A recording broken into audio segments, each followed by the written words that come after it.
Bismillahirrahmanirrahim. Assalamualaikum warahmatullahi wabarakatuh.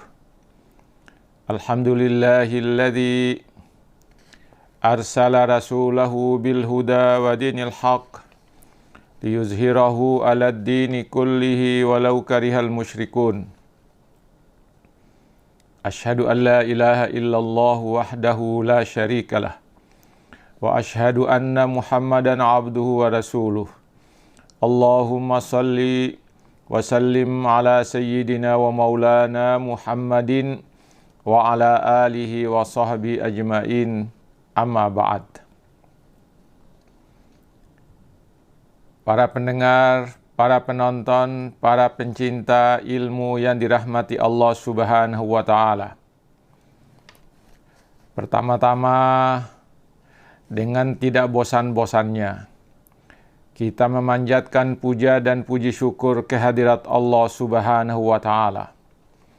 Sebagaimana Allah tidak bosan-bosannya memberikan rahmat, nikmat, karunia-Nya kepada kita yang tidak pernah habis-habisnya. Kita hanya diminta oleh Allah untuk bersyukur atas segala nikmat itu. Kita tidak minta dibayar oleh Allah. Kita tidak diminta diganti oleh Allah kepada kita nikmat-nikmat yang diberikannya kepada kita.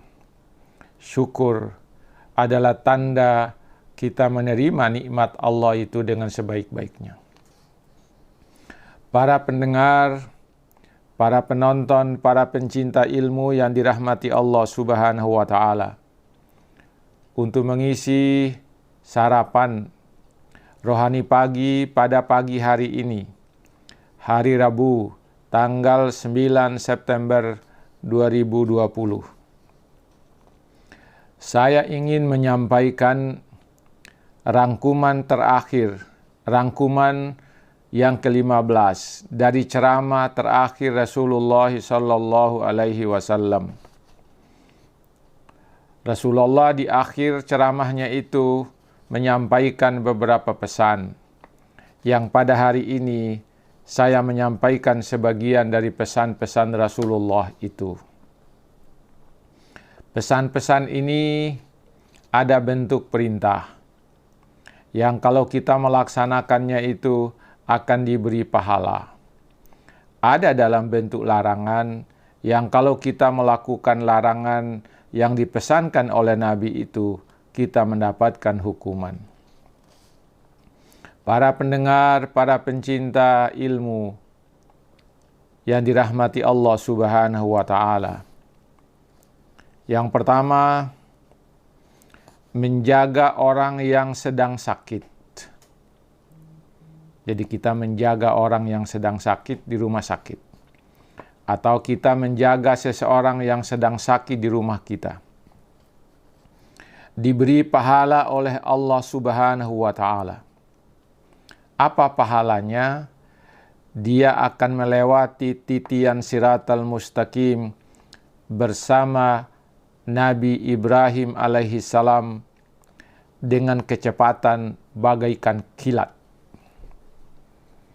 Luar biasa pahala yang diberikan oleh Allah kepada mereka yang menjaga orang-orang yang sedang sakit. Yang disakit di rumah sakit maupun yang sakit di rumahnya. Hal ini dinyatakan oleh Rasulullah sallallahu alaihi wasallam. Barang siapa yang menjaga seseorang yang sedang sakit sehari semalam, baru sehari semalam, maka Allah akan mengutusnya bersama Nabi Ibrahim sehingga dia dapat melewati titian siratal mustaqim bagaikan kilat yang bersinar, kata Rasulullah. Ini pahala yang didapatkan oleh seseorang yang menjaga orang-orang yang sedang sakit. Para pendengar, para pencinta ilmu yang dirahmati Allah Subhanahu wa taala. Pesan yang kedua, berjalan menuju suatu hajat untuk seseorang yang sakit. Misalnya kita pergi untuk membeli kebutuhan si sakit, membeli obat, membelikan keperluan lainnya, maka kepergiannya itu akan menghapuskan semua dosanya. Subhanallah, luar biasa. Hanya kita berjalan menuju tempat untuk membeli kebutuhan si sakit. Hal ini diterangkan oleh Rasulullah SAW dalam ceramahnya. Barang siapa yang berjalan untuk suatu hajat seseorang yang sakit, dia akan keluar dari dosanya, menjadi suci, seperti dia suci ketika dilahirkan oleh ibunya. Subhanallah. Berarti dosa-dosa kita selama ini yang terjadi pada kita dihapuskan oleh Allah gara-gara kita berjalan menuju suatu tempat untuk kebutuhan orang yang sakit. Lalu seseorang dari kaum Ansar bertanya kepada Nabi, bagaimana halnya kalau yang sakit itu adalah kerabat atau keluarganya sendiri? Rasulullah menjawab, siapa lagi yang paling besar pahala selain daripada orang-orang yang berjalan untuk keperluan keluarganya. Seorang suami yang berjalan menuju ke suatu tempat untuk kebutuhan istrinya, maka pahalanya lebih daripada yang disebutkan tadi. Seorang anak yang pergi dan berjalan menuju suatu tempat untuk kebutuhan ayahnya yang sakit, maka dia akan mendapatkan pahala yang lebih besar lagi di sisi Allah daripada pahala disucikan semua dosa yang telah berlalu itu. Luar biasa. Kemudian pesan yang ketiga adalah seseorang yang membiarkan keluarganya, menyia-nyiakan keluarganya, dan memutuskan silaturahim dengannya, diharamkan oleh Allah baginya balasan kebaikan-kebaikannya di akhirat nanti. Allah tidak akan memberi dan membalas kebaikan-kebaikan yang dilakukannya di dunia ini karena dia membiarkan keluarganya, menyia-nyiakan keluarganya, dan memutuskan silaturahim dengannya. Hal ini disebutkan oleh Rasulullah SAW dalam ceramahnya. Barang siapa yang membiarkan atau menyia-nyiakan keluarganya dan memutuskan silaturahim dengannya, Allah akan mengharamkan baginya balasan yang baik pada hari di mana Allah akan memberikan balasan kepada orang-orang yang telah berbuat baik di dunia ini. Dan dia akan dijadikan oleh Allah sebagai orang yang celaka di akhirat nanti.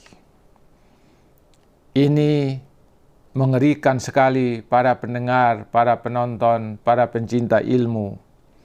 Hanya karena seseorang menyia-nyiakan keluarganya dan memutuskan silaturahim dengannya, akan dijadikan oleh Allah di hari kiamat nanti orang-orang yang celaka dan orang yang tidak diberi balasan kebaikannya oleh Allah Subhanahu wa taala.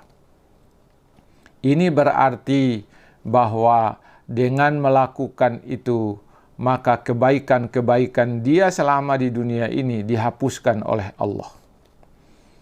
Na'udzubillahi min zalik. Yang keempat, para pendengar, para pencinta ilmu yang dirahmati Allah Subhanahu wa taala. Bantulah seseorang yang lemah untuk memenuhi suatu hajatnya atau sesuatu yang diperlukannya. Pahalanya adalah Allah akan menyerahkan kepadamu buku amalmu dengan tangan kanannya.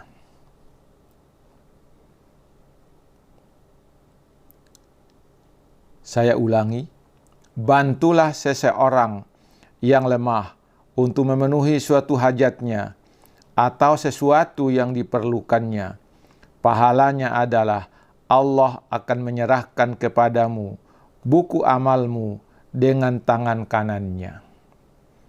Hal ini disebutkan oleh Rasulullah sallallahu alaihi wasallam dalam ceramahnya itu. Barang siapa yang berjalan untuk seseorang yang lemah, tidak mampu dia melakukannya sendiri pekerjaan itu, dan pekerjaan itu untuk memenuhi suatu hajat atau sesuatu yang bermanfaat baginya, maka Allah akan menyerahkan kitab amalnya dengan tangan kanannya. Para pendengar, para pencinta ilmu yang dirahmati Allah Subhanahu wa Ta'ala, pesan Rasulullah yang kelima adalah, bantulah seseorang yang meminjam uang kepadamu untuk memenuhi kebutuhannya jika engkau mampu. Sebab setiap rupiah yang engkau pinjamkan akan digantikan oleh Allah dengan 1000 kuintal uang di surga. Subhanallah, pahalanya begitu besar. Hal ini ditegaskan oleh Rasulullah sallallahu alaihi wasallam dalam ceramahnya. Barang siapa yang meminjamkan uang pada seseorang yang meminta tolong kepadanya untuk memenuhi kebutuhannya, kemudian dia memenuhi permohonannya itu, mengabulkan permohonan si peminjam itu, maka dia akan mendapatkan di sisi Allah nanti pahala dengan setiap dirham, setiap rupiah, pahalanya 1000 kuintal uang di dalam surga.